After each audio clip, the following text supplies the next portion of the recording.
Yeah, I mean, I think if you talk to anyone that knows anything about the marine environment in the English Channel, they would have told you that the reason that the number of small boat crossings is down compared to the same period last year was everything to do with the weather conditions and very little to do with government policy. We have basically had northerly winds that have been blowing, and they don't need to blow at a particularly high level. When it's blowing from the north, anything over about 10, 12 miles an hour can really churn up the English Channel. It's blowing against the prevailing tide and just makes it impassable for these small boats to get across. That's what we've been seeing.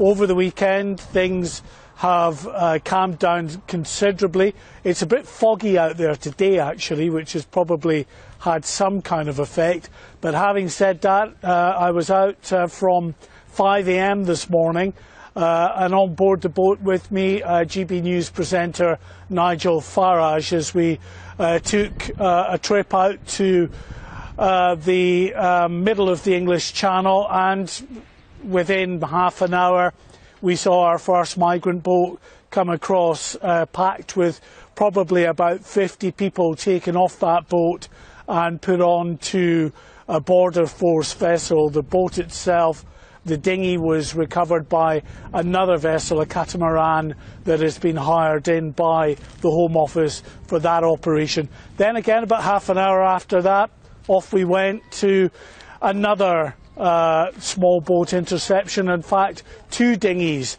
that were intercepted by border force and those occupants taken on board. We estimate that so far today probably about 8 small boats have crossed the English Channel, and this comes on the back of what looks to have been a record day yesterday. We're still waiting for the official figures, but we believe that at least 500 people crossed the English Channel in 11 small boats, and that would beat the previous record so far this year of 497 who crossed on a single day. So as I say, we're waiting for those figures to come in, but if they are true, and it's over 500, again with at least another 8 so far today, and we're still early on, more boats no doubt to come, we're looking at another significant day of crossings.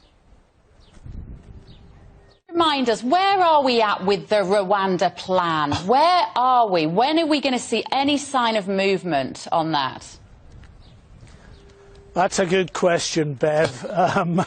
We are still embroiled in His Majesty's court system at the moment, with the Court of Appeal now deciding on the legality of this particular plan. You'll remember that the High Court, towards the end of last year, deemed the Rwanda plan to be perfectly lawful, but of course then the interested parties against this move were given leave to appeal. They duly did that and have appealed to the Court of Appeal. We're expecting within the next few weeks that we'll get a decision from the Court of Appeal as to whether it is lawful or not. Now, if it's lawful, what does Rishi Sunak do then? Does he seize the opportunity to finally get these flights moving, which he believes will act as a deterrent, or does he wait until another appeal is launched, which inevitably it will, to the Supreme Court this time? If he waits, then it's going to be very lucky, I think he'll be very lucky, if we get a decision before the end of this year, a final decision on whether this policy is lawful. And of course, how many people will have crossed the English Channel between now and the end of this year?